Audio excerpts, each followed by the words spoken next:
Hello everyone, welcome back to my channel. তো সবাই কেমন আছো? আশা করি সবাই অনেক অনেক ভালো আছো। তো আজকের ব্লগ হচ্ছে আমার কল্যাণী ITI মোড় প্যান্ডেল ও প্রতিমা। তো চলো আমরা চলে এসেছি কল্যাণীতে এখন। আর আজকে হচ্ছে তৃতীয়াতে দেখো কত ভিড় এখানে, প্রচুর ভিড় হয়েছে। কারণ অনেক দিন আগে থেকেই ওপেনিং করে দিয়েছে, মহালয়ার দুদিন পর থেকে ওপেনিং করে দিয়েছে। কারণ এখানে প্রচণ্ড ভিড় হয়, মানে পুজোর মধ্যে যে 4-5 দিন থাকে সে কদিন তো ঢোকা যায় না, এতটাই লাইন পড়ে। কারণে আগে থেকে ওপেনিং করে দিয়েছে, এখন থেকেই কিন্তু প্রচণ্ড ভিড় হচ্ছে। দেখো ইন্ডিয়ার সব থেকে বড় প্যান্ডেল, দেখো কত সুন্দর, প্রত্যেকটা কড়ি দিয়ে ঝিনুক দিয়ে কাজ এখানে।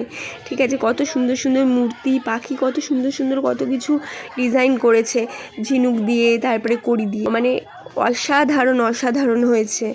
আর প্রতিমাটা তো দারুণ, অসাধারণ প্রতিমার গায়ে কিন্তু অনেক সোনার গয়না পরানো আছে। পুরো প্রতিমাকে সাজানো হয়েছে পুরো সোনার গয়না দিয়ে।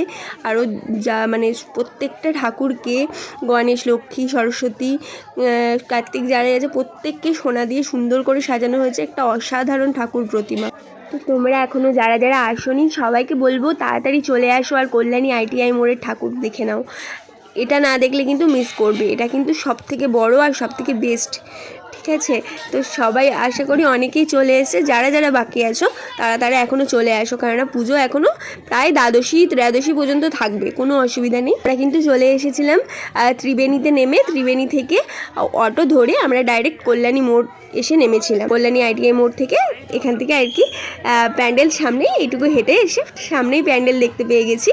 আর এখানে কিন্তু মানে কি বলবো, সব কিছু পাওয়া যায়, অনেক কিছু। আর দেখো এত সুন্দর প্যান্ডেল সজ্জা, মানে দেখলে তাকিয়ে থাকতে ইচ্ছা করে, এত দারুণ। তো সবাইকে বলবো চলে আসো, দেখো, এনজয় করো পুজো। সবার জন্য অনেক অনেক শুভেচ্ছা রইলো, পুজোর ভালোবাসা রইলো। ভিডিওটা ভালো লাগলে লাইক, কমেন্ট, শেয়ার করে দিও। আর চ্যানেলটা সাবস্ক্রাইব করে বেল আইকনটা প্রেস করে নিও, যাতে আমার ভিডিওর সমস্ত নোটিফিকেশান তোমাদের কাছে পৌঁছে যায়। তো আবার একটা নতুন ভিডিওতে দেখা হবে, ততক্ষণের জন্য টাটা। সবাই অনেক অনেক ভালো থেকো আর সবাই খুব ভালো করে পুজো কাটাও।